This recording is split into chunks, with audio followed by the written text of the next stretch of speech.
আসসালামু আলাইকুম। নতুন রেসিপিতে সবাইকে স্বাগতম। আশা করি সবাই ভালো আছেন। আমিও ভালো আছি আলহামদুলিল্লাহ।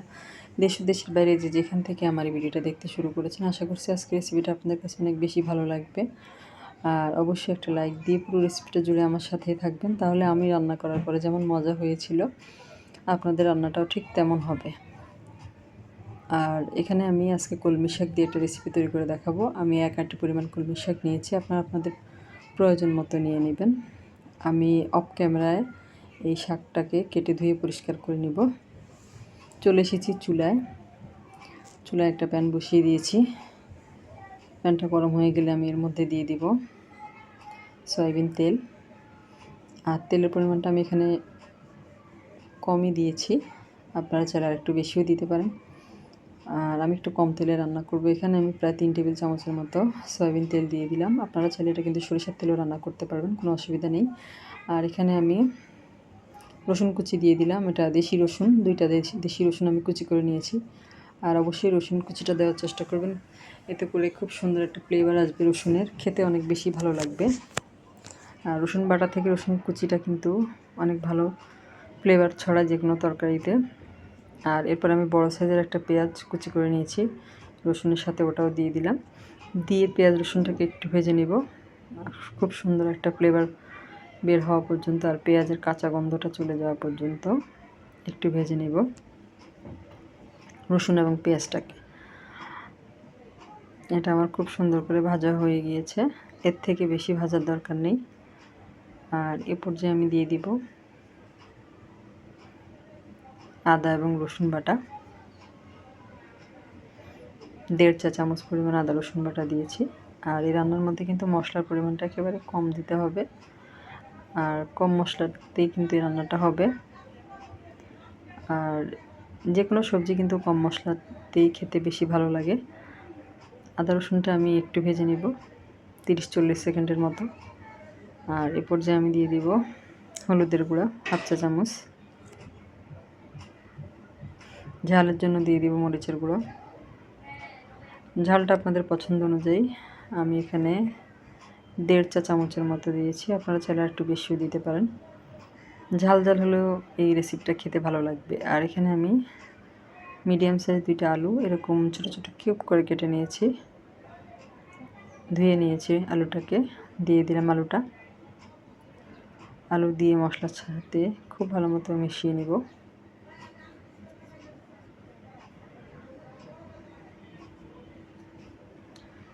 আর এ পর্যায়ে দিয়ে দিব লবণ স্বাদ অনুযায়ী,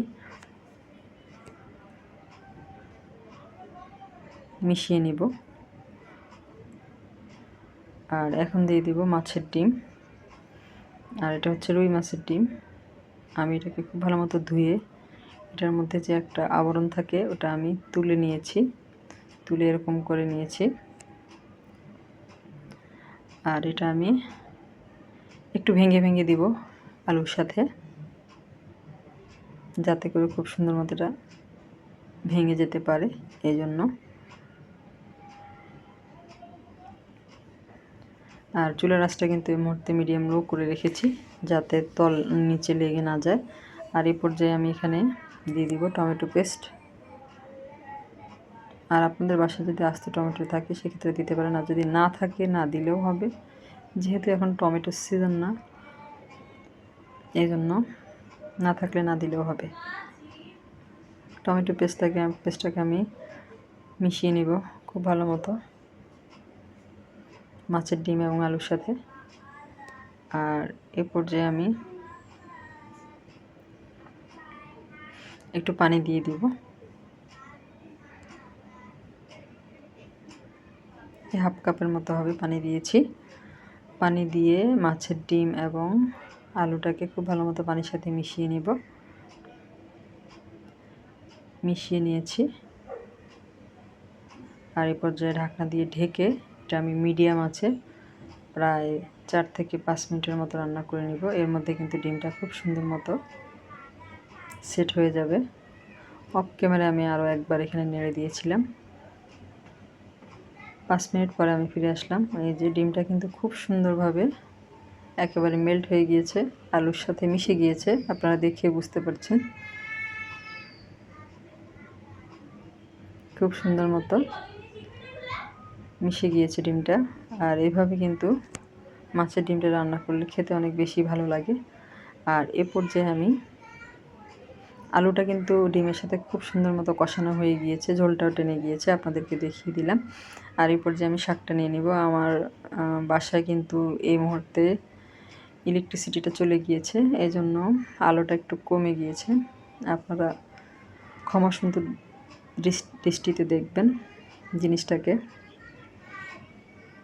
আর এই পর্যায়ে আমি শাকটা দিয়ে দিলাম। শাকটা দিয়ে নেড়ে চেড়ে আলু এবং মাছের ডিমের সাথে খুব ভালো মতো মিশিয়ে নিব।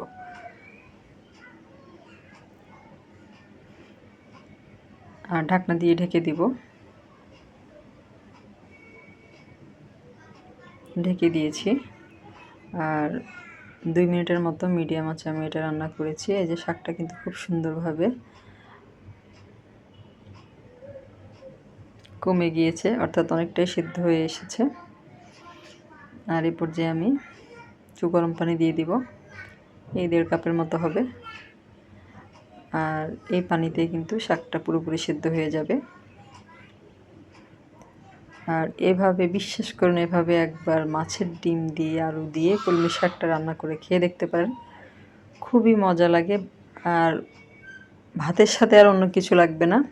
এটা আপনারা কিন্তু রুটি এবং পরোটা দিয়েও খেতে পারেন, খুবই ভালো লাগে। খুবই মজার একটা রেসিপি।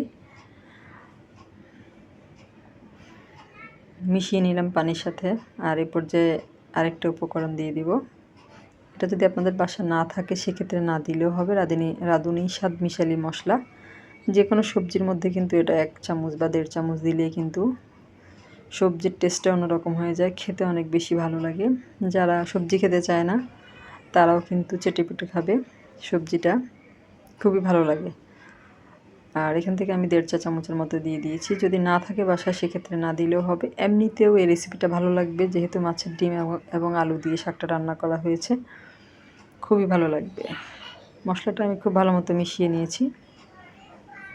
আর এখানে ঢাকনা দিয়ে ঢেকে এটা আমি আরও 4 থেকে 5 মিনিটের মতো রান্না করে নিয়েছি মিডিয়াম আঁচে।